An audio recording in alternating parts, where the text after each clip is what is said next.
거짓 남녀 선지자에 대한 준엄한 심판은 어떤 의미인가?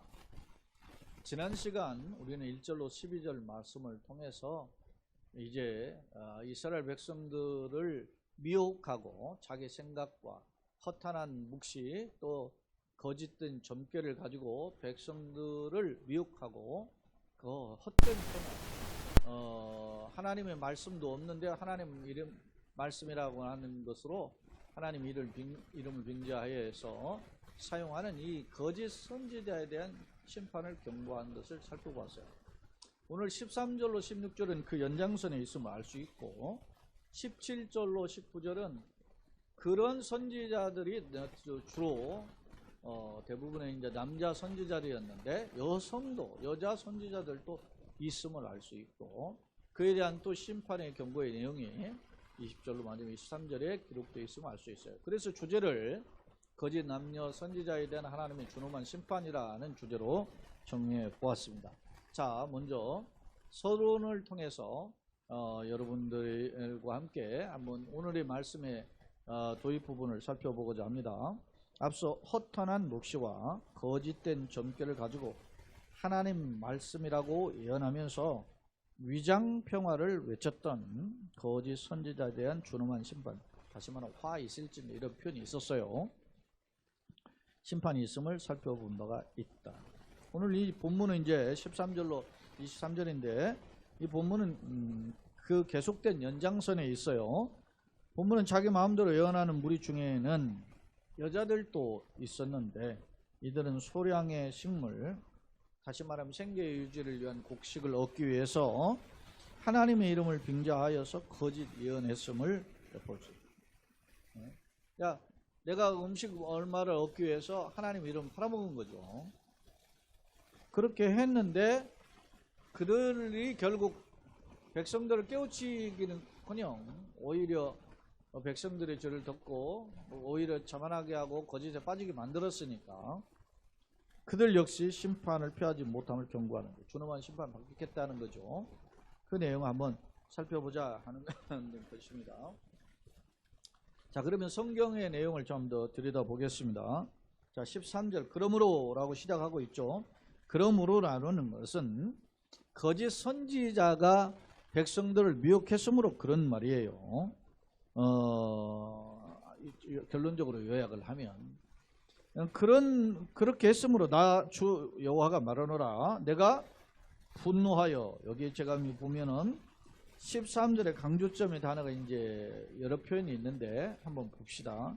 분노하여라는 단어가 한번 나오고 그 다음에 중간에 보면 내가 진노하여라는 단어가 또 있죠.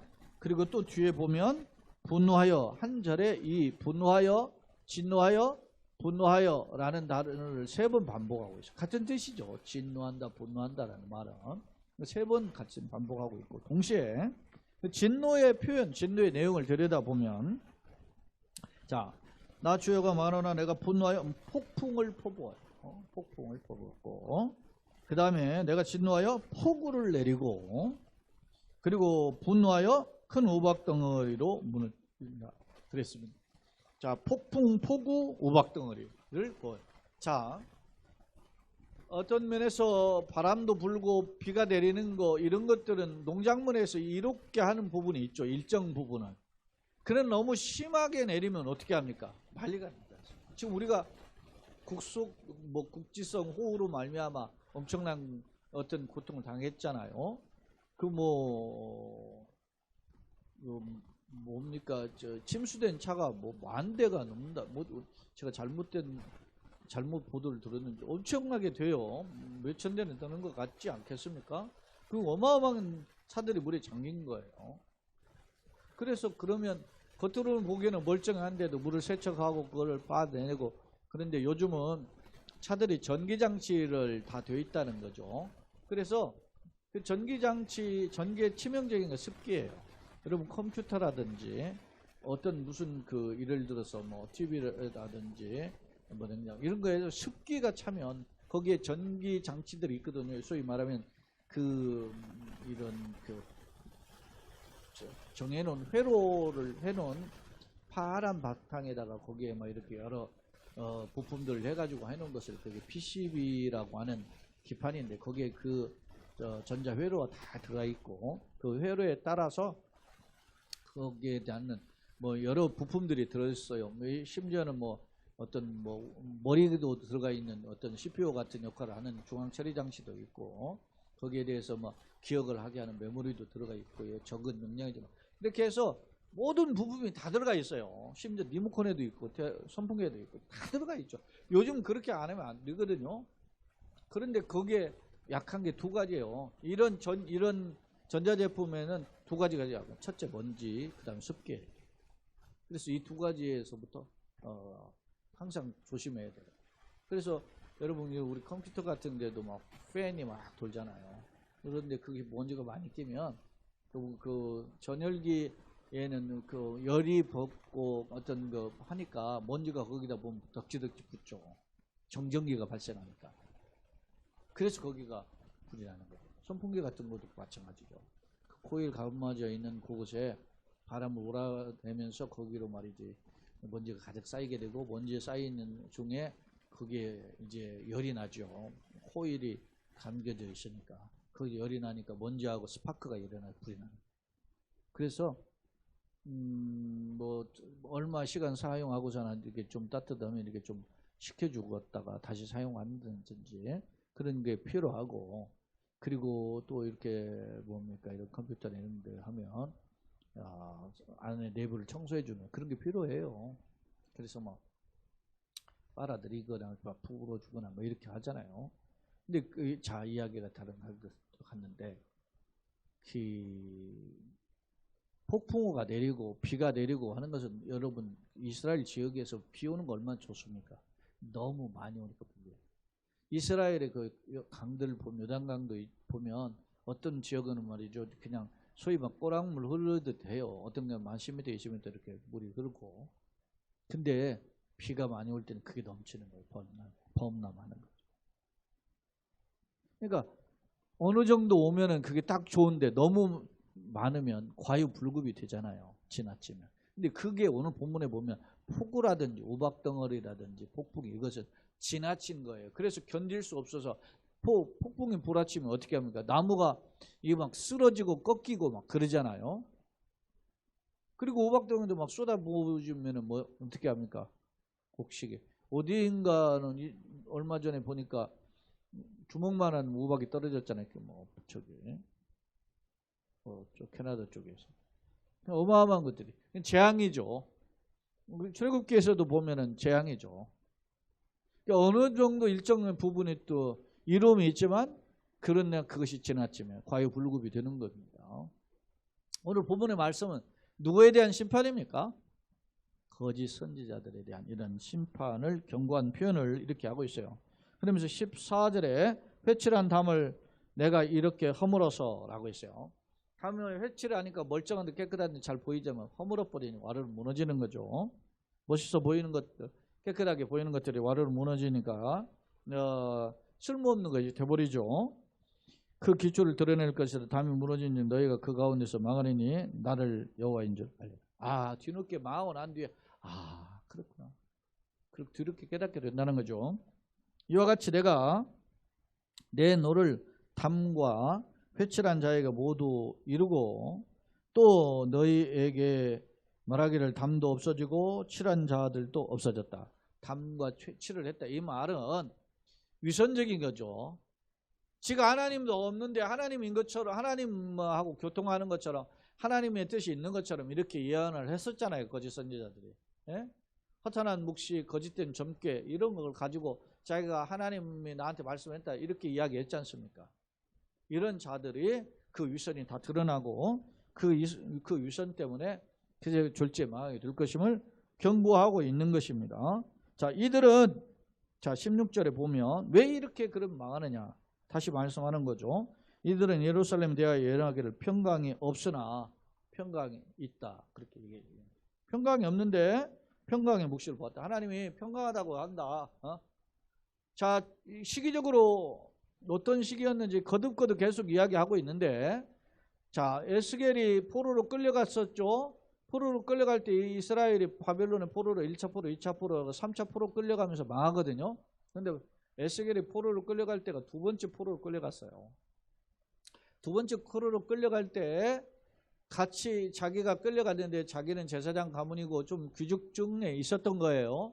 근데 그때 누가 끌려가냐면 두 번째 포로로 끌려갈 때 왕도 끌려가요. 왕이 어떤 왕이냐면 그 여호야킨이라고 하는 왕인데 이게 여호야김의 아들이면서 요시아의 손자예요. 그런데 왕이 된 지 이제 뭐 석 달 만에 이제 끌려가는 겁니다. 17살에 젊은 나이, 어린 나이 끌려가죠. 그때 이스라엘 민족의 귀족들도 끌려갔는데 젊은 청년이었던 25의 청년이었던 에스겔도 끌려갔습니다. 그리고 나서 5년이 지났어요. 5년이 지나고 하나님께서 그걸 환상 가운데 불러주시고 영광 가운데 보여주시면서 내가 너를 이스라엘의 선지자로 세웠다. 그러면서 내가 누구에게 보내 너는 가서 말하라 해라. 그래서 환상 가운데 한번 보여주시고 말씀을 전하게 하는 사명자로 세우거든요. 그리고 1년 2개월이 지났어요. 그러니까 처음에 5년 지나고 했으니까 에스겔 25살에 끌려가고 30살에 하나님이 첫 번째 예언을 주시고 1년 2개월 전에서 주니까 그러니까 31살에 또 예언을 주셨단 말입니다. 자, 주목할 점은 제가 왜 이런 연도를 계속 이야기하는 이유는 에스겔이 끌려가고 난 뒤에 11년 뒤에 나라가 망해요. 역사를 보면. 그게 에스겔이 끌려갈 때 두 번째 포로였으니까 그 전에 첫 번째 포로자가 있었죠. 다니엘과 새 친구 같은 경우는 첫 번째 포로자였다는 것을 이미 말씀을 드렸고 두 번째로 이제 에스겔이 끌려가고 세 번째는 완전 나라가 망하고 끌려가는데 나라가 망할 때는 예루살렘을 바벨론의 군대가 전부 다 바벨론 1차, 2차, 3차 포로가 전부 바벨론인데 세 번째 망할 때는 바벨론 군대가 횟수로 3년 586년에 기원전 580년 망하는데 580년에 쳐들어와 가지고 횟수로 3년간을 했는데 버티다가 망한 거예요. 자, 그런 연대 계산을 해보면 에스겔이 두 번째 9월에서 세 번째 다음에 11년 걸린다 그러죠. 5년 지났죠. 1년 2개월 또 지났죠. 그러니까 지금 6년 지난 거예요. 나머지 5년 남았어요. 5년 남았는데 멸망하기 전에는 바벨론이 쳐들어와 가지고 횟수로 3년을 뒤집어 봉하잖아요. 만 2년 가까이. 그러니까 지금 바벨론 군대가 다시 쳐들어가지고 마지막 쳐들어가지고 예루살렘을 감쌀 그런 지금 목전에 와 있는 거예요. 한 지금 뭐 불과 2, 3년이면 지금 그렇게 하는 그런 상황에 와 있다는 거예요 지금. 그런데 예루살렘에서 유다의 백성들 가운데 있는 이 거짓 선지자들은 뭐라 그래요? 평강이 없죠. 왕이 끌려가고 이제 그 여호야긴의 이제 작은 아버지 요시아 왕의 막내 아들인 시드기야가 왕을 됐는데 그 꼭도 왕이 됐는데 여전히 하나님을 섬기지 않습니다. 백성들 고관이나 관리들의 그 어떤 그 놀아나는 거죠. 그래서 갈팡질팡. 이런 상황에 선지자들이 뭐라고 하는 거예요? 정신 차려라. 당시 예루살렘에 있는 선지자는 예레미야가 막 외쳤는 정신 차리라고 하나님 심판이 있다고 막 이야기하고 지금 에스겔을 통해서 이렇게 하는데 그런데 예루살렘에 남아있는 선지자들 중에 뭐라 그래요? 예루살렘에 내가 예언하기를 평강이 없는데도 불구하고 평강이 뭐요? 있다. 이렇게 내가 평강의 묵시를 보았다 그러잖아요. 지가 보지도 않았고 보았다 그러는 거예요. 응? 세상 말로 구라를 치는 거죠. 거짓 예언이라 말입니다. 그렇게 하는 이스라엘의 선지자들이니라. 그러면서 그들을 어떻게 해요? 앞서 폭우로, 폭풍으로, 우박으로 내가 뭐 할게요? 진노하여 분노하여 쏟아 부을 것이다. 이렇게 말씀하는 겁니다. 자, 17절 두 번째 인자. 자, 너 인자야. 에스겔을 향해서 이제 하나님 부르셔서 너희 백성 중 자기 마음대로 예언하는 자들이 또 있는데 그들이 누구냐면 여자들이에요. 자기 마음대로 예언한다. 세상에 혼탁하면요 이런 자들이 많이 드러납니다. 여러분 우리가 하나님 뜻대로 살고 복음대로 살고 그러면 이런 거짓 예언자들이 등장할 수 있겠습니까? 미혹하는 무리들이 등장하거든요. 갈팡질팡하니까. 여러분 우리도 이제는 이번에 대통령 선거에 대하니까 무슨 뭐 법사 이야기가 나오고 뭐 무당하고 뭐 구다고 뭐 이런 이야기가 나오잖아요. 최고의 엘리트 그룹에도 그런 일이 벌어지잖아. 왜? 불안하거든. 내가 될지 안 될지 뭔가 모르니까 뭔가 의지하고 싶어 하는 거야. 사랑하는 여러분, 우리가 붙잡은 그 예수님을 붙잡은 그것이 견고하게 흔들리지 않고 믿음의 주 온전케 하신 예수를 바라보자고 하잖아요. 히브리 기자가.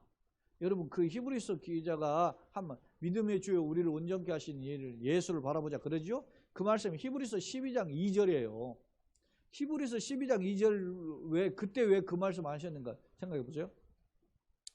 히브리서 12장 1절에 보면 우리가 앞에 허다한 구름과 같은 증인들이 있다고 이야기하는 거예요. 그 증인들이 누구예요? 11장에 보면 있어요. 11장. 예? 11장에 누구가 있어? 믿음은 바른 것을 실상에 보지 못하는 것에 증거 선진들이 이로써 증거를 얻었냐. 믿음으로 모든 세계가 하나님의 말씀으로 지어진 걸 우리가 하나님 보이는 것을 나타나는 것으로 말미암아 된 것이 아니하니라. 믿음으로 아벨은 가인보다 더 나은 제사를 하나님께 들음으로 의로운 자리 그럼 받았다. 그렇게 하면서 쭉 나가잖아. 믿음으로 아벨은 믿음으로 뭐 에녹은 믿음으로 노아는 그리고 믿음으로 이제 아브라함은 그 다음에 뭐 사라는 이삭은 이렇게 쭉 나가는 겁니다. 그러면서 우리에게 이렇게 전부 다 이 험하고 어려운 세상에 뭘로 살았다? 믿음을 붙잡고 살았다. 그렇게 이야기해요. 그러니까 우리도 어떻게 하자는 거예요? 믿음의 주요 우리를 온전케 하시는 예수를 바라보자는 거예요. 그게 이야기가 되잖아요. 말씀 연결되잖아요. 자, 주님을 바라보기는 않고 이들이 뭘 바라봤냐. 자, 그럼 여자들이 왜 이따위 예언을 했는지 봅시다. 자기 마음대로 예언하게 이르기를 18절 주 여호와의 말씀에 사람의 영혼을 사냥하려고 손목마다 부적을 꿰어매고 그렇게 이제 마치 자기가 그 무당들 뭐 구더고 하듯이 막 흔들어대고 막 그러잖아요. 그런 것처럼 이제 자기가 부적을 여기다 이렇게 손목에다 이렇게 돌려 매는 겁니다. 내가 이렇게 막 신하고 교통한다 이런 수작을 피우는 짓이죠. 그렇게 매고 부적을 꿰어매고 키가 큰 자나 작은 자의 머리를 위하여 수건을 만드는 여자들에게 해야 돼요. 그 다음에 이제 머리에 또 수건을 딱 얹고 그러면서 말이지 마치 자기가 도가 든 것처럼 그 짓을 한단 말입니다. 응? 그런 어떤 옷차림으로 손목이나 머리에 이렇게 이런 부적을 붙이고 머리에 쓰고 수건을 쓰고 이렇게 하는 행위를 통해서 자기가 마치 신통력 있는 여인처럼 그렇게 보임으로 그러면서 하나님 나에게 이렇게 말씀하셨네 이렇게 이야기한다는 거예요.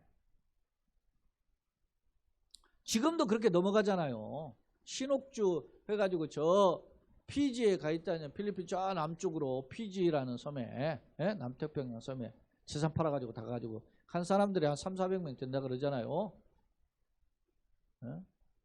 야. 근데도 거기에 피지에 고발을 했는데 피지의 정부에다가 얼마나 처먹였는지 꼼짝 안 한다잖아.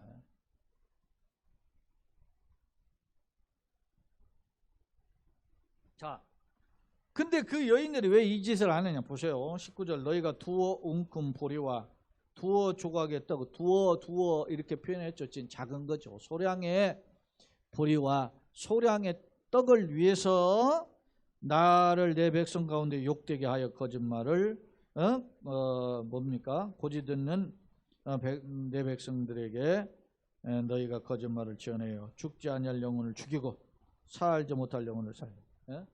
살지 못할 영혼은 뭡니까?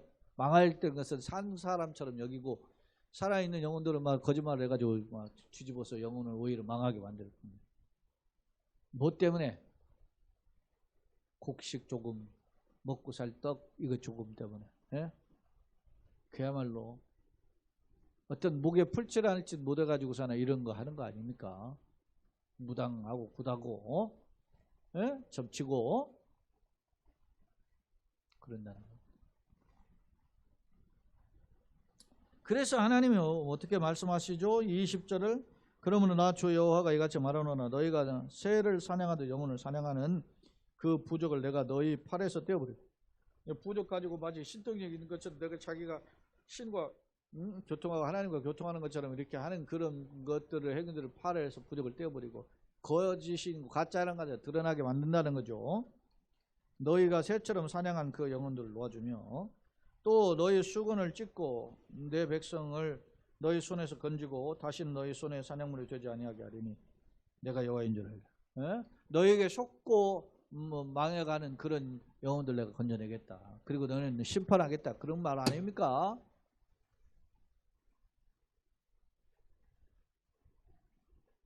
내가 슬프게 하지 아니한 의인의 마음을 너희가 거짓말로 근심하게 하며.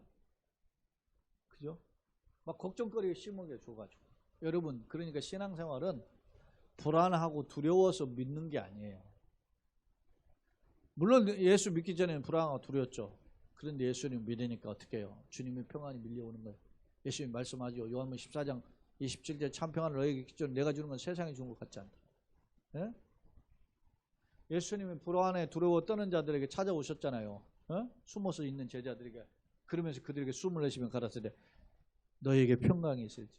예수를 만나면 두려움이 떠나게 되고 걱정이 근심이 떠나게 되고 주님의 참된 평안이 몰려오게 되는 줄 믿습니다. 왜요? 예수님은 평화의 왕이잖아요. 샬롬의 왕이라 말입니다. 예수 믿으면 걱정 근심이 사라지고 우리 가운데 말이죠. 하나님의 참된 평화가 넘치게 되는 거예요. 왜? 예수님은 샬롬의 주인이기 때문에. 그래서 여러분 보십시오. 이사야 성경에서도 보면 그렇게 이야기하잖아요. 소년이나 장정에 넘어지고 자빠지대. 그러죠? 소년 장정이 얼마나 힘센 사람들입니까? 자빠지고 넘어지는 시대. 그러나 여호와를 앙망하는 사람, 여호와를 바라고 소망하는 거죠. 앙망하는 바라고 주님만을 바라보는 거예요. 그러냐 독수리 날개처럼 창공에 오르는 것 같아요. 예? 달려가도 걸어가도 피곤치 않을 것이라 말씀하잖아요. 그러니까 우리가 누구를 바라봐야 돼요? 주님 바라봐야 돼요. 뭐 그 찬양도 있잖아요. 어린이들 이렇게 우리 복음성 찬 걱정 근심 산대여 앞길 막을 때 주를 바라보면서 믿고 기도하며 힘찬 독수리 같이 위로 올라가 그 산 정복하기. 할렐루야. 그 산을 정복하는 겁니다. 우리는 약합니다. 그러니 예수 믿으면 힘이 생기는 겁니다. 그래서 걱정 근심이 있을 때 주님 앞에 기도하고 엎드리고 할 때 주님이 나를 위하여 기도하고 대신 간구해 주시고 응답해 주시는 겁니다. 근데 우리가 예수를 믿는데 불안하다. 그거 잘못 믿는 거죠. 왜 불안할까요? 숨는 겁니다. 빛이 오니까 어둠이 어떻게 해요? 숨는 거야. 숨는 거야. 숨는 것은 두려움 때문에 숨는 거 아닙니까? 근데 여러분 보세요. 예언자들이 말이지 그 듣는 자도 하여금 불안에 떨게 한다? 그거는 건강한 메시지가 아닌 거예요. 건강한 거 있으면 회개하고 정리하고 하나님 앞에 돌아오게 해야지. 근데 이단들 보세요. 이단 사이비들 보면 불안하게 아주 만들지 마. 내가 이거 안 바치면 망할 것 같처럼 만들게 하고. 그죠? 이단들이 사이비들이 이거 하면 말이야 내가 망할 것 같아. 신앙의 초보가 처음에 그런다. 교회 안 가면 왜 맞는다. 그러다가 주일날 뭐 교회 안 가고 너 딴짓하다가 이렇게 했다. 그렇게 해서 뭐 손해 받지 않냐. 이런 식으로. 그러니까 그 믿음의 초보에 있는 사람들이 사람. 물론 그럴 수도 있지만 그러나 우리가 더 큰 성숙함으로 회개하고 하나님 앞에 관계를 회복하고 그래서 어떻게 해요? 탕자가 내가 맞아 죽을 생각하고 가잖아요. 참 통꾼에 하나로 볼 거 보세요. 노예처럼 나를 처분해 주세요. 그렇게 갔더니 웬걸 하나님이 어떻게 합니까? 노예 대우합니까? 내가 죽은 아들 살았다고 하고 너 잔치하지 않습니까? 그게 하나님이. 그런데 오늘 이 거짓 선지자들이 남자나 여자나 거짓 선지자들이 말이에요. 듣는 무리로 하여금 막 협박하고 근심하게 만들고 막 그렇게 하는 거예요. 자, 다시 한번 봅니다. 내가 슬프게 하지 아니하는 의인의 마음을 너희가 거짓말을 근심하게 하며 너희가 또 악인의 손을 굽게 하여 그 악한 길에서 돌이켜 떠나 삶을 얻지 못하리라. 악한 길에 회개하고 돌아오게 만들어야 되는. 근데 괜찮아 그런 식으로 계속 이야기해요. 아닌 거죠. 완전히 이게 말이지 손바닥을 뒤집어가는 짓을 계속하고 있는 거죠. 누가? 이 거짓 선지자들. 너희가 다시는 허탄한 묵시를 보지 못하라. 이제는 그런 짓 못한다. 그건 무슨 말이에요? 주님이 심판으로 말미암아 너희가 다시는 이런 짓을 못하는 그런 자리에 서는 부끄러움을 당하는 그런 준엄한 심판을 받을 것이 그런 경고하는 거죠. 전복이라는 것이 케셈이라고 하는 제가 히브리어 단어를 살펴보니까 이게 일종의 사술의 행위예요. 예? 점괘를 치는 그런 행위란 말이에요. 쭉 뽑기 하는 행위로. 내가 내 백성을 너희 손에서 건져내리니 내가 여호와인 줄 너희가 알라. 심판날에 하나님 그 고통당하는 자를 건지시고 이런 악의 세력들은 하나님이 주름하게 멸망시키죠. 실패하면 이렇게 하게 되죠. 그렇게 될 것임을 오늘 말씀을 통해서 경고하고 있습니다. 자, 그러면 이제 두 번째 화면에서 오늘 이 13절로 23절의 말씀을 간략하게 한번 요약해 봅시다. 자, 13절로 16절은 먼저 지난 시간에 거짓 선지자들에 대한 경고에 대한 하나님의 이제 심판의 내용이었어요. 자, 하나님 큰 진노로 거짓 평화를 외치는 선지자들을 심판할 걸 경고했다. 특히 13절에 보면 심판에 대한 내용을 반복적으로 강조했는데 분노하여 진노하여 분노하여 세 번 사용했고 거기에 따른 뭡니까? 폭우를 내리고 폭풍을 내리고 뭡니까? 오박을 내리는 이런 표현을 사용하고 있죠. 자, 회칠한 다음은 유선적인 모습은 겉은 멀쩡한데 속은 악이 가득한 그런 거죠. 그래서 예수님은 외식하는 서기관 바리새인들이 화 있을지는 이런 표현을 예수님이 사용하셨음을 우리는 알 수 있습니다. 바로 그런 무리라는 거죠. 자, 회개하고 돌아와야 되는데 심판의 목전이 다다랐는데 회개하고 돌아와야죠. 그런데 거짓 평화를 계속 외치다 결국 망하게 만들었다. 예? 거짓 평화를 외친 위선자 담이 무너진 심판을 통해 멸망당할 것이다. 또 17절 19절은 이제 소량의 곡식을 위해서 또 두어 개의 떡을 위해서 거짓 예언을 하는 자기 마음대로 예언하는 여선지자들이 있었죠. 거짓 여선지자죠. 그런 여자들이 화 있을 것입니다. 그러면 여선지자가 그러면 이스라엘의 어떤 보면은 어떤 남자 가부장적 중심 사회인데 여자들 활동에 있었죠. 성경에도 보면 미리암도 선지자였었고 여러분 잘 아는 사사 중에 말이 드보라라는 선지자가 있잖아요. 옆에 돕는 선지자가 바락이라는 남자 선지자가 있는데 오히려 여선지자 드보라를 돕잖아요. 그리고 또 여선지자 훌다 예언하는 선지자 있죠. 그 다음에 이제 신약에 보면 안나라는 여선지자가 성경에서 하나님의 말씀을 기다리는 자가 있었죠. 시몬과 안나가 있었는데 안나는 여선지자죠. 이 여인이 과부된 지 80년이 넘은 그 여인이었으면 알 수 있잖아요. 그 다음에 이제 빌립 집사의 딸들이 예언하는 자로 있었음을 우리는 알 수 있어요. 이런 이제 성경 구절은 제가 이게 공간이 부족해서 그냥 안 적었는데 그런 사도행전에 나오죠.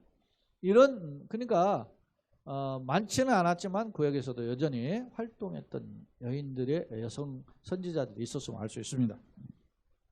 그런데 그들의 특징이 뭐였어요? 손목마에다 부적을 꿰고 수건을 머리에 해서 딱 하면서 마치 자기가 신적 위탁을 받아가지고 신적 계시를 받아가지고 하는 것처럼 그렇게 말이지 하는 행위들을 했다는 거죠. 그렇게 해서 백성들을 미혹했다. 특히 여러분들 보면 알지만 종교성이 강한 사람은 남자보다 여성이 많죠. 그러다 보니까 여성들을 미혹했다는 것입니다. 특히 뭐 때문에? 작은 이득, 곡식 이런 것 때문에. 저는 이것을 보면 이단 사이비들 여러분 보면 알지만 이단 사이비들이 막 기성교회를 욕하고 막 비판해요. 그죠? 그런데 기성교회들 이단 사이비들 보면 어떻게 해요? 기성교회보다 더 부자예요. 왜? 긁어가니까 돈. 여기 우리 건물 들은 지 지금 20년째 돼가고 있잖아요. 만 22년이 채 아직 안 됐는데 19년 한 절반 지났죠.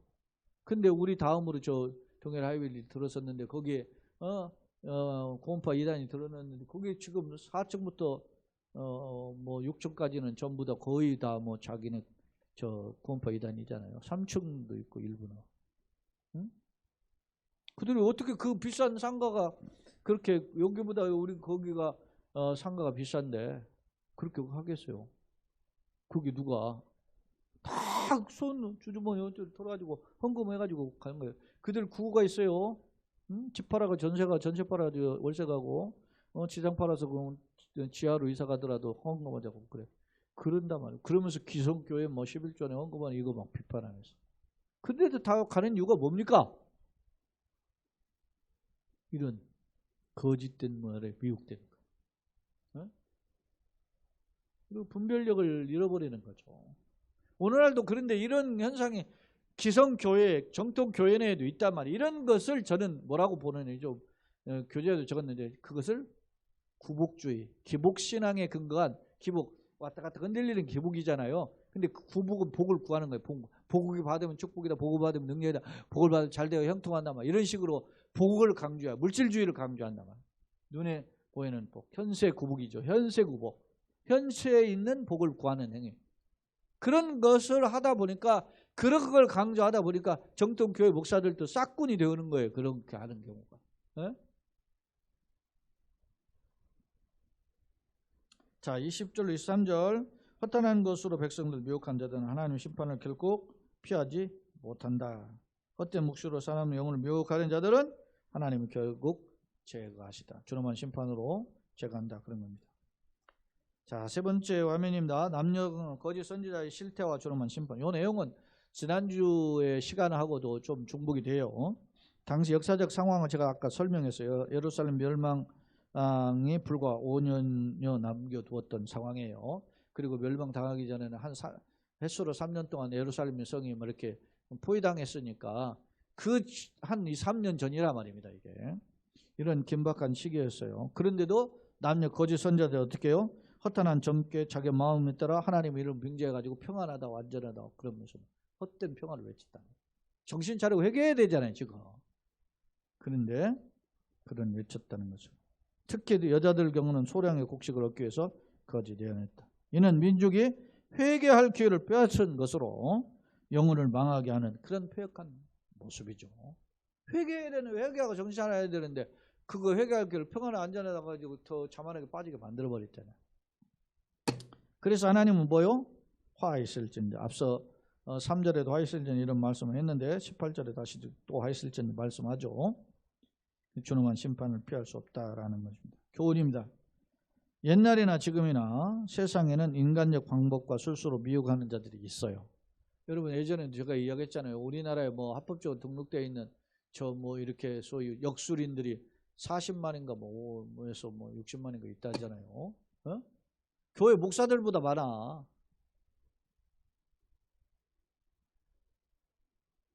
이런 시대입니다. 그러니까 뭐 대통령 후보자도 그렇게 하고 나오는 거 아닙니까?